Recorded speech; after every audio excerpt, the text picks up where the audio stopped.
요한복음 5장 연못가에 병자를 고치심. 얼마 후 유대인의 명절이 되어 예수님께서는 예루살렘으로 올라가셨습니다. 예루살렘에 있는 양의 문 근처에 기둥 5개가 있는 연못이 있었습니다. 거기에는 히브리 말로 베데스다라고 쓰여 있었습니다. 이곳에는 병약한 사람, 앞 못 보는 사람, 걷지 못하는 사람, 다리를 저는 사람 등 많은 병자들이 누워 있었습니다. 거기에 38년 동안 병을 앓아온 한 남자가 있었습니다.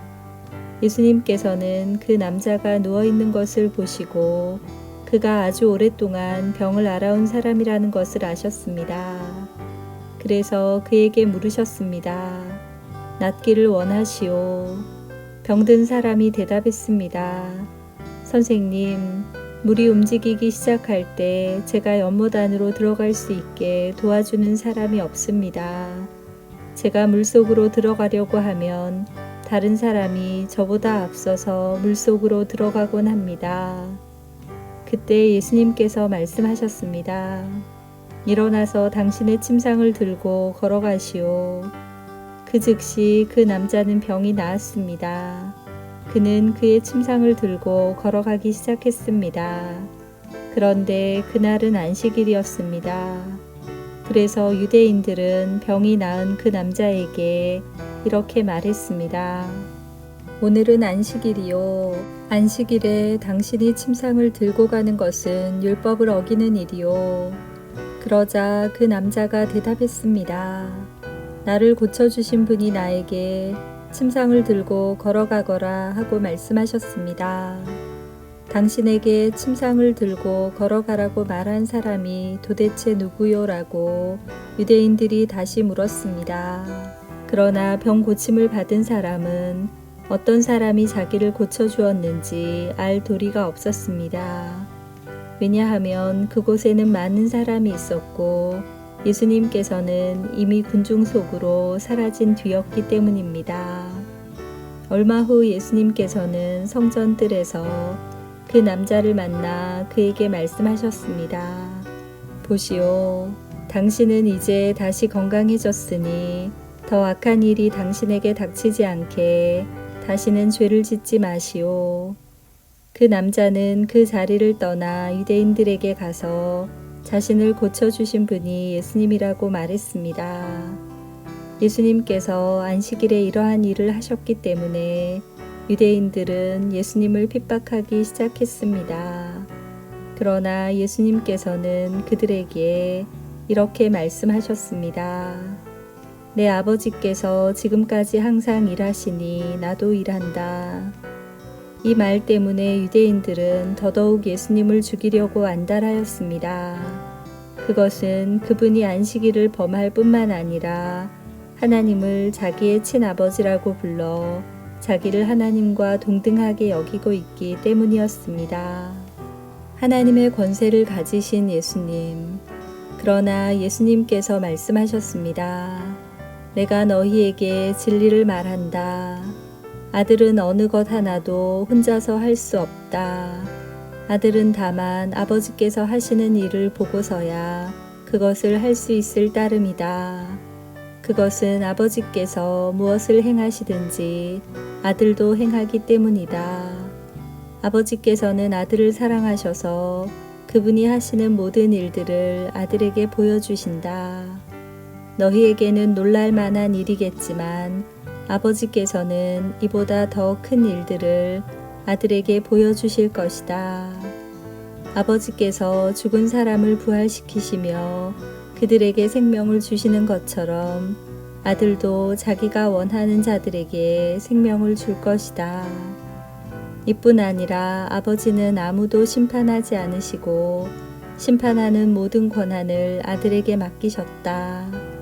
하나님께서 이렇게 하시는 것은 모든 사람들이 아버지를 존경하듯이 아들도 존경하게 하기 위해서이다. 아들을 존경하지 않는 사람은 아들을 보내신 아버지도 존경하지 않는 것이다. 내가 너희에게 진리를 말한다. 누구든지 내 말을 듣고 나를 보내신 분을 믿는 사람은 영원한 생명을 얻었고 심판을 받지 않을 것이며 사망에서 생명으로 옮겨졌다. 내가 너희에게 진리를 말한다. 죽은 사람이 하나님의 아들의 음성을 들을 때가 올 것인데 그때가 바로 지금이다. 그 음성을 듣는 사람들은 살 것이다. 아버지 속에 생명이 있는 것처럼 아버지께서는 아들에게도 생명을 주어 그 속에 있게 하셨다. 또한 아들이 곧 인자이기 때문에 아버지께서는 아들에게 심판할 수 있는 권한을 주셨다. 이 말을 한다고 놀라지 마라. 무덤 속에 있는 모든 사람들이 아들의 음성을 들을 때가 올 것이다. 선한 일을 한 사람들은 생명을 얻기 위해 부활할 것이며 악한 일을 한 사람들은 심판을 받기 위해 부활할 것이다. 나는 혼자서는 아무것도 할 수 없다. 나는 내가 듣는 대로만 심판을 한다. 그래서 나의 심판은 의롭다. 나는 내가 하고 싶은 것을 하려 하지 않고 오직 나를 보내신 분이 원하시는 것을 하려고 애쓴다. 예수님에 관한 증거. 내가 나 자신에 대하여 증언한다면 사람들은 내 증거를 참된 증거로 받아들이지 않을 것이다. 그러나 나에 대하여 증언하는 다른 분이 계시니 나는 그분이 나에 대하여 증언하는 것이 옳다는 것을 안다. 너희가 요한에게 사람을 보냈고 요한은 너희에게 진실되게 증언하였다. 그렇다고 해서 내가 사람에게서 증언을 받은 것은 아니다. 내가 이런 말을 하는 것은 너희가 구원을 얻을 수 있도록 하기 위해서이다. 요한은 타오르면서 빛을 내는 등불이었다.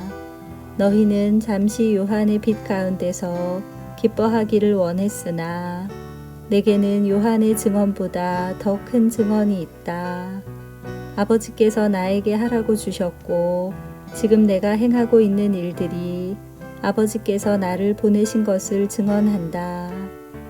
나를 보내신 아버지께서 친히 나를 증언해 주셨다. 너희는 지금까지 그분의 음성을 듣지도 않았고 그분의 모습을 보지도 않았다. 또한 너희는 아버지께서 보내신 사람을 믿지 않기 때문에 하나님의 말씀이 너희 속에 머물러 있지도 않는다. 너희는 성경에서 영생을 얻을 수 있다고 생각하여 성경을 부지런히 연구하고 있는데 바로 그 성경이 나를 증언하는 것이다. 하지만 너희는 영생을 얻기 위해 나에게 오는 것을 거절하였다. 내가 사람에게서 영광을 받으려는 것이 아니다. 나는 너희가 어떤 사람인지를 안다. 너희에게는 하나님을 사랑하는 마음이 없다. 나는 나의 아버지로부터 받은 권세를 가지고 왔으나 너희는 나를 받아들이지 않는다.